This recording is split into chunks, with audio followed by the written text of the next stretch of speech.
We gonna clap back. We gonna clap back. We gonna clap back. Oscar, I do believe he makes a strong case. He finally is speaking out on Vergil Ortiz being ungrateful to Golden Boy Promotions, and I got the proof. So in this video, let's jump right into it.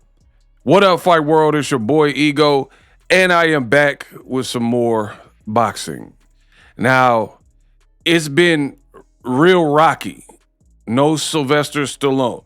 What do you mean, Tommy? You want to fight? Well, you this big?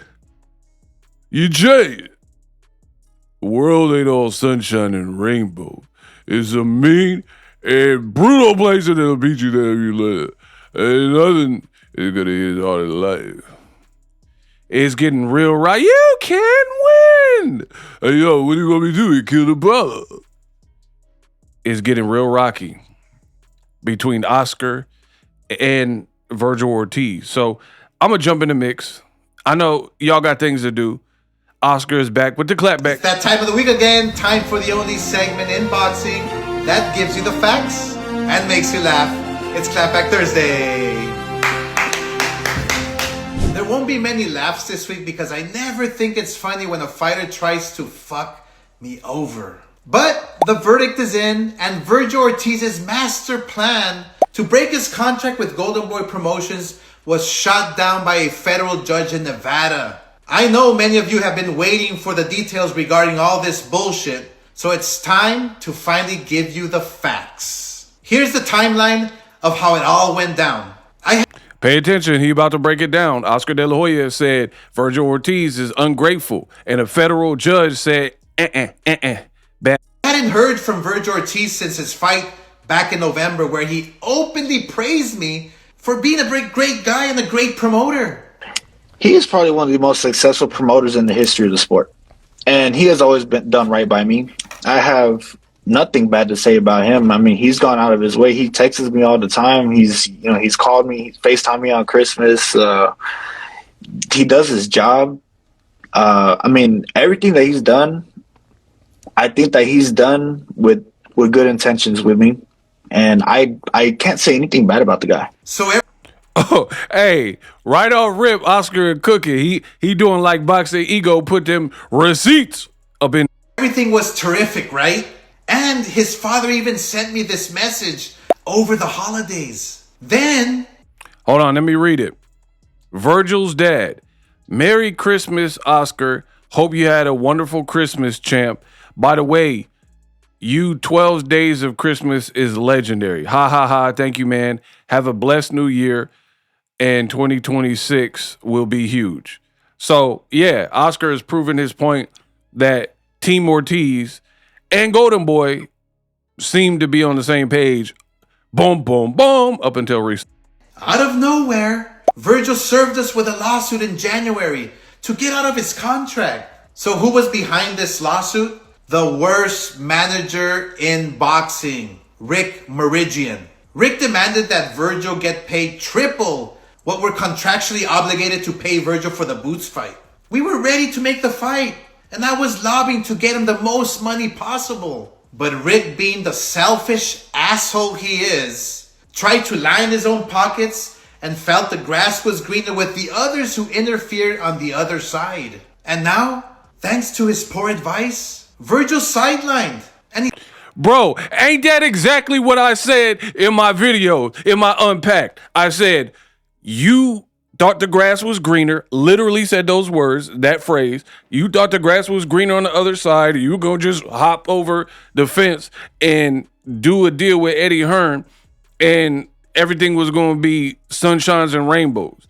Peachy Keen trying to get the Boots fight and X out Oscar De La Hoya, but you inadvertently put yourself into a legal battle where now you're sidelined. I use these exact words.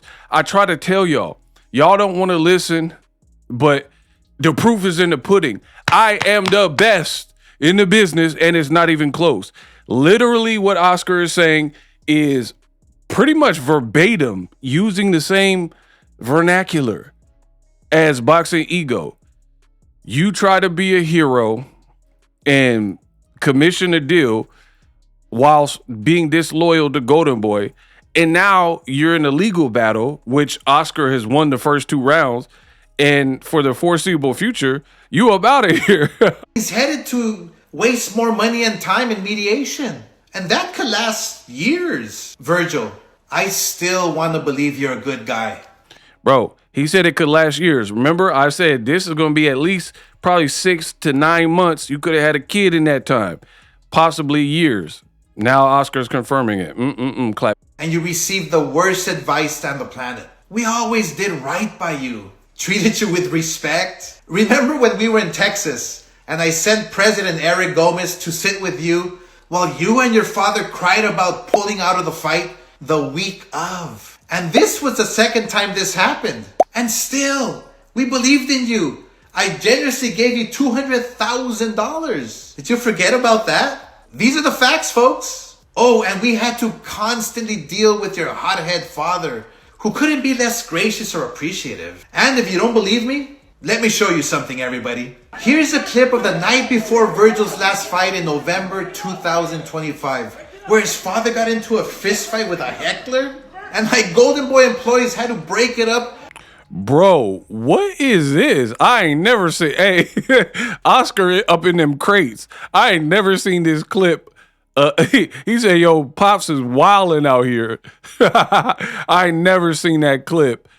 He got in a fight before the Lubin fight with a heckler. Wow.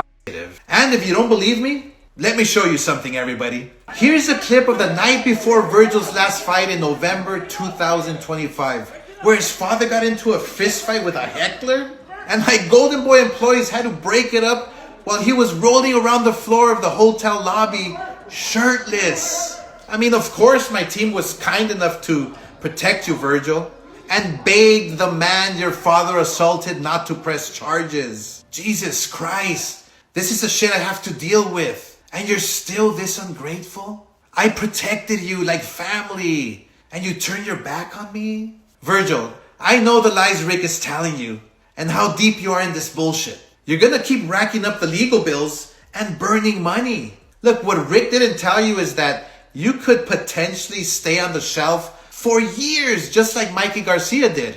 And that's the way it's heading legally. The judge already ruled against you. But it isn't too late to fix this. From one fighter to another, you have to change the team around you. They're dragging you down, and we all see it from the outside. If you don't change your team, it's gonna be another sad ending for another potential star in boxing. Even though you tried to screw me over, I still want what's best for all my fighters. And I always will. So remember, kids, you're never a hater if you only speak the facts.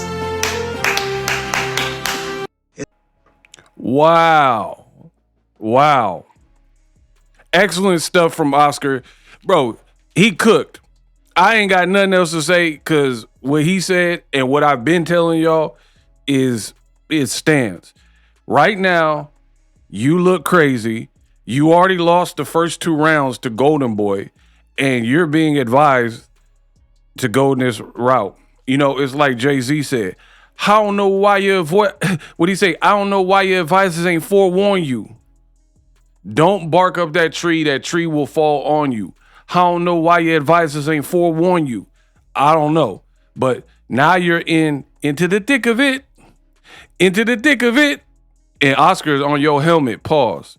He's showing clips, never been aired clips of your dad with no shirt, scrapping with a heckler a day before your fight or days before your Lubin fight. And literally the example I gave was Mikey Garcia in Top Rank. We also seen it with Andre Ward and the late Goosen, right? These legal battles spill over, and I also use Wilder, Tyson Fury. I gave you guys these analogies. These tend to keep fighters out. So while you thought you were going to get the boots fight and mosey on with Eddie Hearn, now you on the sideline for even longer. Let me know what you think. Oscar finally responds.